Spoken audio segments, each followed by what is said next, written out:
Let's talk about our next question. So, a patient came with a swelling near the angle of mouth.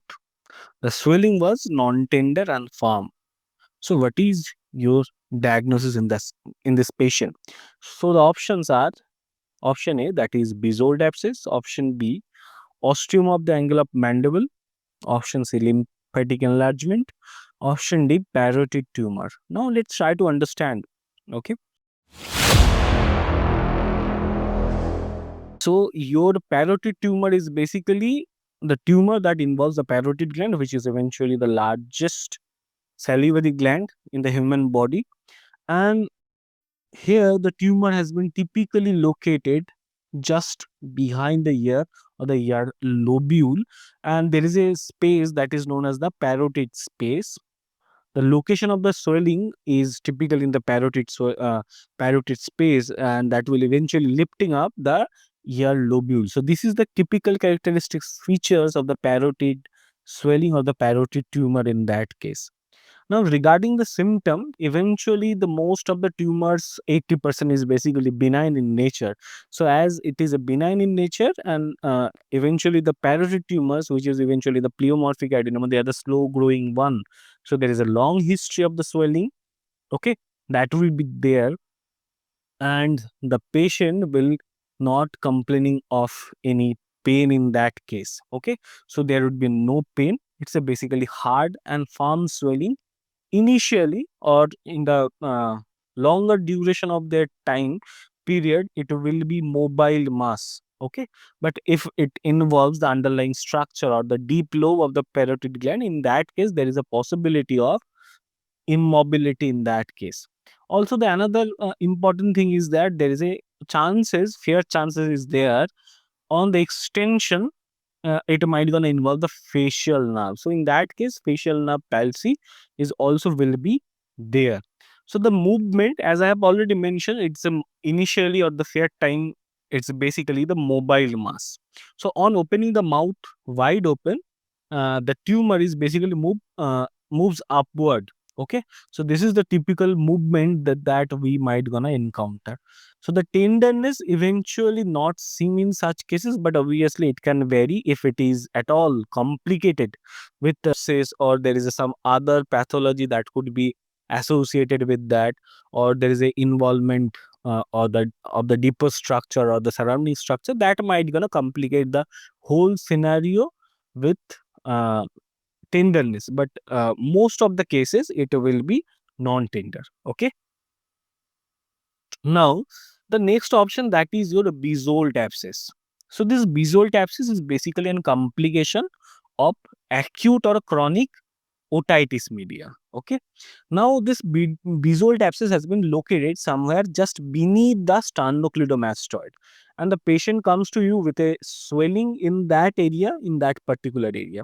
Now, apart from the Bezold abscess, we can also able to see some other areas where the abscess basically forms as a result of this otitis media. That could be a zygomatic abscess, or it could be a post-auricular abscess in that case. So the symptom will be pain. Also, there is a features of fever and the other features of infection.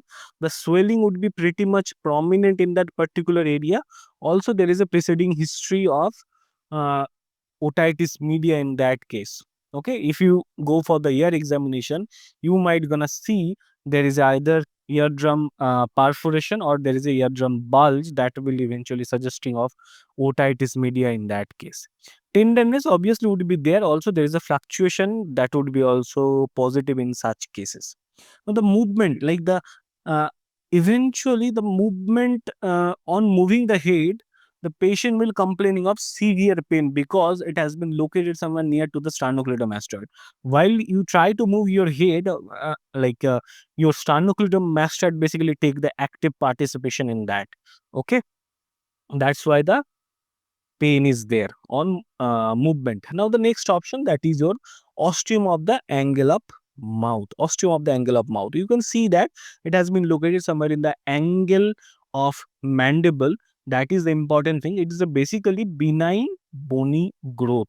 Okay, so as it is a benign bony growth, eventually it is a fixed mass, hard mass that has been located in the angle of mandible. Patient will not going to give you any features of symptoms or any history of the symptom. Eventually, the patient stays asymptomatic. Tenderness is not very much seen in such cases until and unless it has been complicated with some other factors. Movement, it basically does not move with any mouth opening or the any movement of the neck in that case. Okay.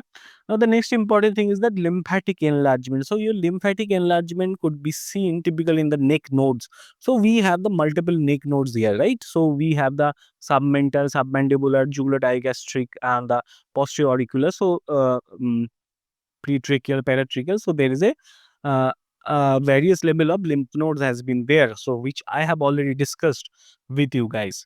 Now here, the lymph node enlargement that either could be due to the malignancy, and now the most commonly it is basically due to the infection.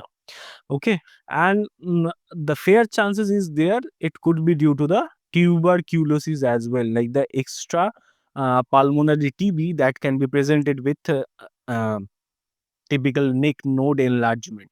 Okay, now the symptoms here actually the swelling that can be soft to firm, and initially the swellings are typically mobile in nature, but it could be matted and fixed to the underlying structure or fixed to the underlying group of lymph nodes as well. Okay, so that could be there.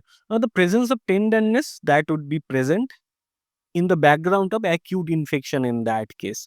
Now the location obviously it will be depending upon the which group of lymph nodes has been involved in that case, but it basically includes under the jaw and along the muscles of the neck mostly.